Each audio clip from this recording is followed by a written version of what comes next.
Good morning, everyone. Welcome to Third Sunday. Thank you for joining me today. And third Sunday in August, I'm sure all the kids have either returned to school or are almost in school. So I hope the school year starts off great, and I hope and pray that you guys have a prosperous school year. So thank you for joining me today. Just a little bit about this month, what we've been talking about. This month has been all about dig deep. Discover what matters the most. Discover what matters the most. Dig deep. Okay? So that's been our theme for this month. Our word for this month is one that is a very good one. Okay, our word for this month is wisdom. I'm sure you have heard all about wisdom, but our word for this month is wisdom. And wisdom is finding out what you should do and doing it. Finding out what you should do and doing it. That is wisdom. Okay. Our verse for this month, our monthly memory verse for this month, reading from the New International Version, comes from James 1 and 5. James 1 and 5. And it says, if any of you needs wisdom, you should ask God for it. He will give it to you. God gives freely to everyone and doesn't find fault. That means God doesn't find fault in anything that you do. Okay? Again, monthly verse comes from James 1 and 5. And it says, if any of you needs wisdom, we all need wisdom, right? Right. But if any of you needs wisdom, you should ask God for it. He will give it to you. God gives freely. That means it doesn't cost you anything. God gives freely to everyone and doesn't find fault. So God doesn't say, you know what, you did so and so, you did this, you did that, so no wisdom for you. God gives freely. Doesn't cost you anything. Okay? All right. So we're going to kick off this third Sunday. Our lesson for today is a very simple lesson, but it's a very powerful lesson also. Okay? Very simple, but powerful, meaningful. Okay? All right. So I'm sure you have heard the expressions, stop, drop, and roll. Okay? Right? When something is on fire, or if maybe you're on fire or something you have on is on fire, what are you told to do? Stop, drop, and roll. Okay? Stop in your tracks, drop to the ground, and roll, because the rolling will more than likely put out the fire. Right? Okay, I'm sure you've heard that expression before. Stop, drop, and roll. Okay, what about stop, look, and listen? Okay, you've probably heard that one if you are at a railroad crossing. So at a train tracks, stop, look, and listen. Because what if one of the railings that come down, they don't work this time? Or the flashing red lights that come on, what if they don't come on this time? What if they're broken? What if the arms are broken and don't let down? The flashing red lights don't light up. Okay, so when you get to a railroad crossing, you're supposed to stop in your tracks, look.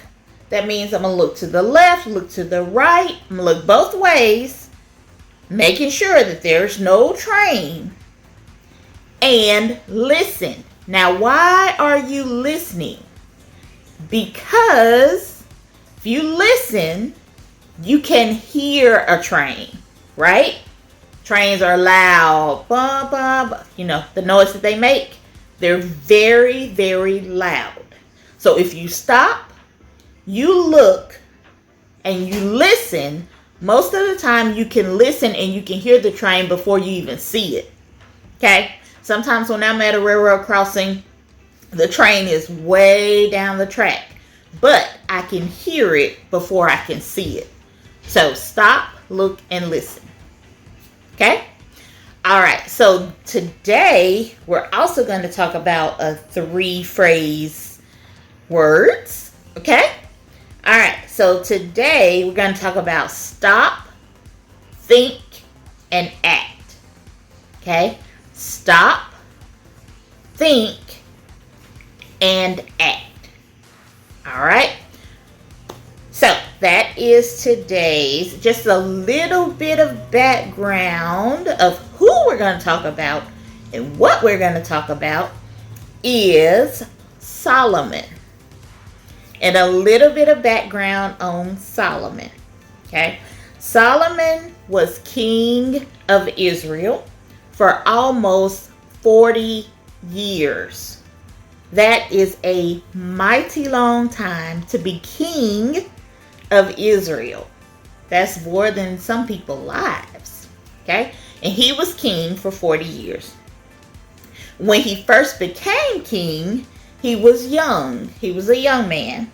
And he asked God for one thing. And can you guess what that one thing was? Yes, he asked God for wisdom, our word for the month.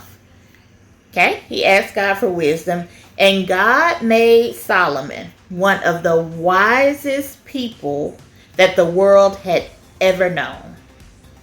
He asked God for wisdom, and God made him so wise. In the Bible, it says that he was one of the wisest people that had ever lived. Okay? Many of Solomon's wise sayings were collected and written down in the Book of Proverbs. So, right here in my handy little Bible right here, open it up to the Book of Proverbs. Comes after the Book of Psalms, then Proverbs. Okay? And it says, we're going to read from Proverbs 22 and verse 3. So Proverbs chapter 22 and verse 3 is where our lesson is going to come from. Okay? So 22 and 3, it says, the wise sees danger ahead and avoid it, but fools keep going and get into trouble. Okay? So I am reading from, my Bible is a little bit different from the King James Version. I have a Women's Everyday Bible that I read from. Okay? New Century Version. So the wording is a little bit different, but it all means the same thing. Okay? It says, the wise sees danger and avoids it, but fools keep going and get into trouble. Okay, so that is coming from my New Century Bible, but in the New International Version, it says, wise people see danger and go to a safe place, but childish people keep going and suffer for it. Wise people see danger and go to a what? A safe place. But childish people see danger and keep going and they suffer for it. Not something I want to suffer for, right? I don't know about you, but I don't want to suffer for it. Okay? It's a short verse, very short, but there's a lot of wisdom in it. And if we can really, really understand it, we can put it into practice. That will help us make a wise choice, even when it's tough to make a wise choice. All right, so remember I told you we were going to talk about stop, think, and act? All right, so it's easy for us to get distracted. I know we have a ton of stuff going on. I know I do. Your parents probably do. You probably do with school starting back. And you probably, if you're in sports, you got practices. And if you're in any extracurricular activities like dance or anything else that's not sports related, not volleyball or basketball or anything like that. But if you got other stuff, then it's so easy to get distracted. Very, very easy to be distracted. So I totally understand.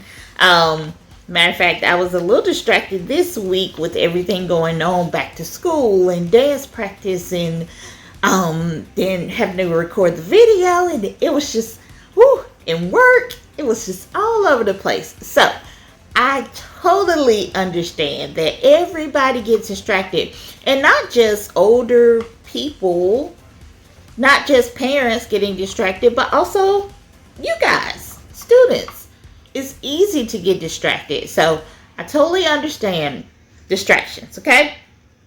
It's easy to get distracted, but you have to stop and pay attention to what's going on around you, okay? So that's the first one, stop.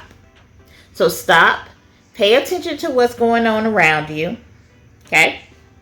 I know we always have to, most of the time, rush through life, and we're rushing to get from one place to another, to McDonald's and to school and to home and to back to practice and back home and probably food again, dinner, or stopping at a fast food restaurant or something like that.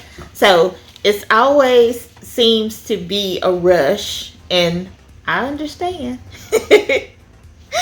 All right, but even in a rush, even when things are being thrown at you, you have to stop. Stop, take a breath, stop, okay? Just stop. I promise it'll be okay. I often have to just breathe for a minute, and just that stopping to take that breath makes you feel so much better. I promise you.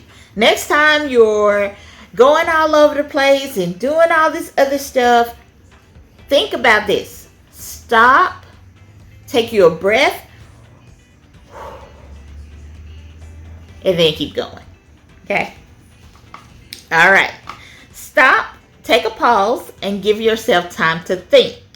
That's our next one. So stop, think, and act.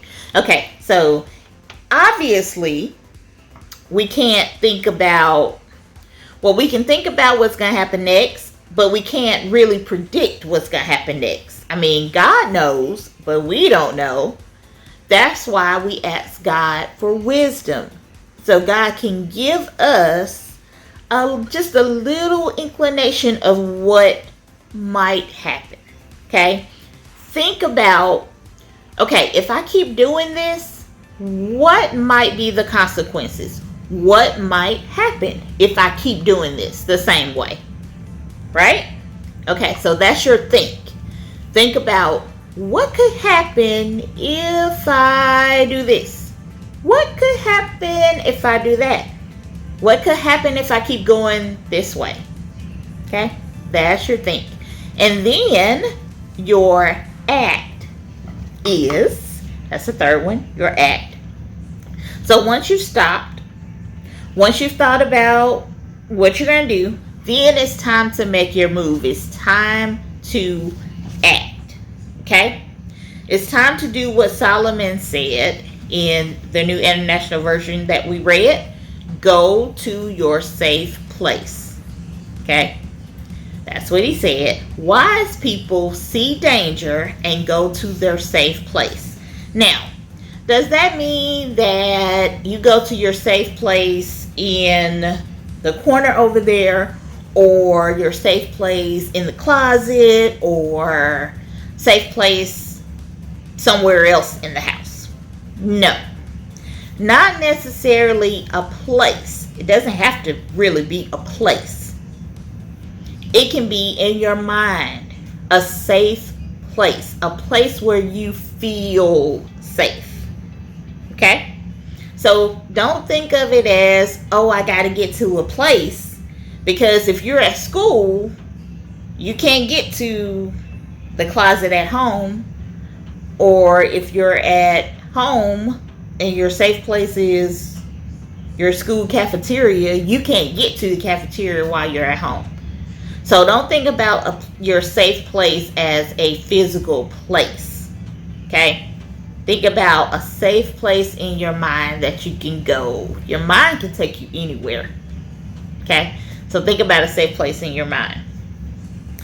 Alright, so a safe place, my paper says, is any kind of wise choice that you make that keeps you from danger or keeps you from getting in trouble. So, remember I said a safe place doesn't have to be a place. A place in your mind that keeps you from going to get in trouble. Alright? Foolish people barrel ahead without pausing to think, but wise people stop, they think, and then they act. Okay?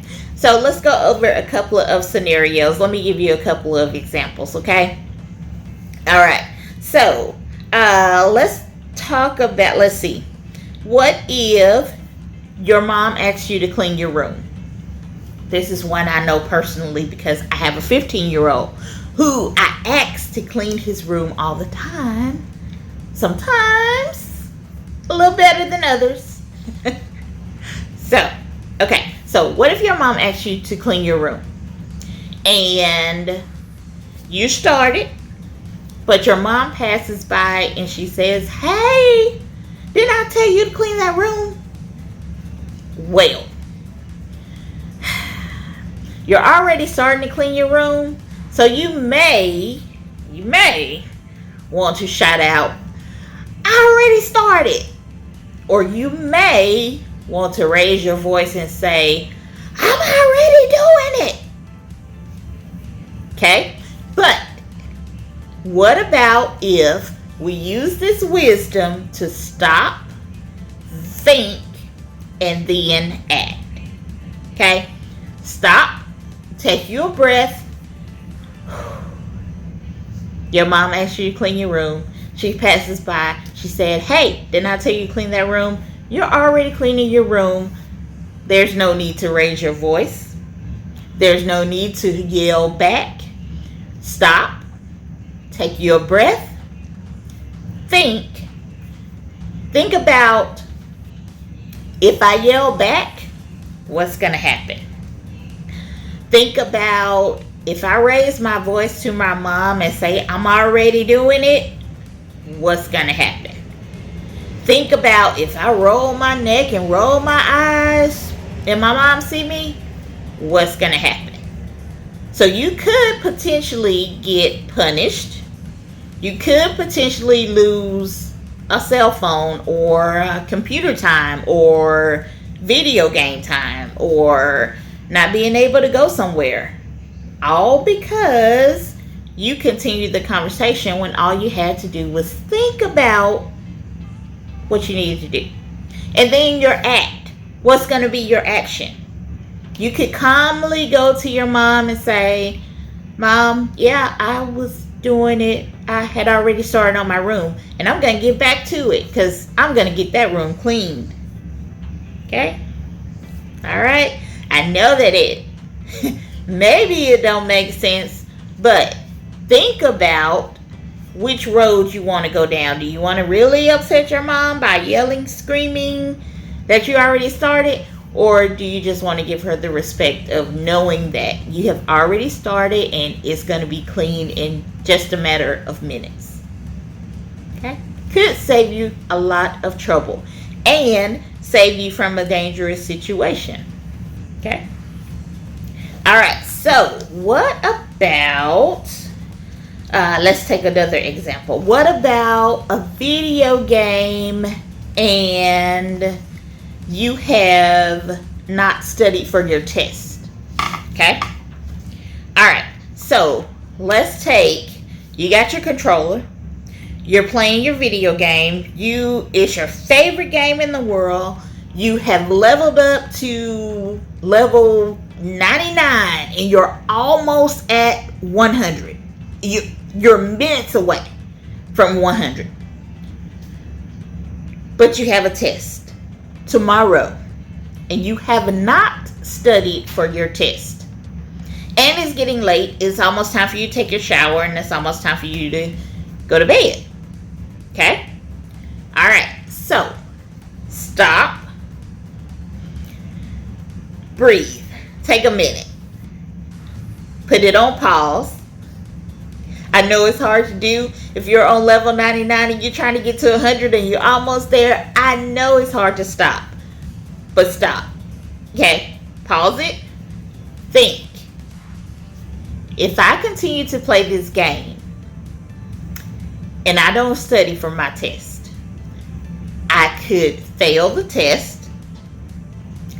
I could try to study even after I get finished with the video game, and I could potentially be really, really, really sleepy tomorrow when I go to school and not do well on the test anyway. Several different things can happen. Okay? So, think about, if I keep going down this road, if I keep playing the game, I'm not going to have time to study for the test. Or if I keep playing the game, I'm only going to study a little bit when I could have studied all of it. Alright? So once you think about it, put it into action. Okay? What about your action could be, I'm only going to play the game 5 minutes. I'm going to set my timer on my phone. 5-minute countdown. After the 5 minutes, I'm done. I'm turning it off and I'm studying for my test. Okay? That could be your action. Or your action could be, I'm going to tell my mom that in 10 minutes that I'm going to be done with the game and I'm studying for my test. Okay? 10 minutes. It's done. Alright? So those are just 2 examples of stop, think, and act. Okay? It may save you from a very, very dangerous situation. Okay? Alright. So this is just what happens, the life situations when sometimes you forget to stop, think, and act. But if you forget, it could cause you some dangerous situations, because not only could your mom put you on punishment or your dad put you on punishment or take away your cell phone or take away your video game or anything like that, but you could potentially get punished big time not being able to enjoy your extracurricular activities. If you play basketball or volleyball or anything like that and you failed your test, you might not get to play. Okay? So that could be a dangerous situation for you, because you really want to play. You might not get a chance to. Okay? So stop, think, and act. Okay? Alright. So from the very beginning, God designed people with the ability to think and act according to His wisdom. And it's still true for us today. So don't forget to stop, think, and act. Alright? So as Solomon mentions, and I'm going to read from my Bible. Solomon mentions in Proverbs 22:3. It says, the wise see danger and avoid it, but fools keep going and get into trouble. So we don't want to be foolish and keep going and get into trouble when you can be wise and avoid the trouble. All right? So that is our lesson for today. Simple one, powerful one. All right? So don't forget especially with school starting back and all these other things that you got going on, and parents moving back and forth and running and going to work and aftercare and all this other stuff and fixing dinner and just tons of stuff going on. Don't forget to stop, take you a breath, think about what's going to happen if maybe I do this, what's going to happen if maybe I do that. Okay? And then once you've thought about it, then put it into action. Okay? That is our lesson for today. Let's bow our heads for a moment of prayer. God, we thank you for this day, and we thank you for the ability to be able to share your word with so many different people. God, we thank you for putting in our remembrance to stop, to think, and to act. We thank you for wisdom that you've given us, and we ask that you continue to provide wisdom to us as we need it, as you see fit for us to have it. And God, we thank you that you give it to us freely and without cost. God, we thank you and we praise you for this day. I ask that you continue to bless every family that's represented, every household that's represented. In the name of Jesus, amen. All right, so thank you for joining me today. I appreciate it so much, and I will see you next third Sunday.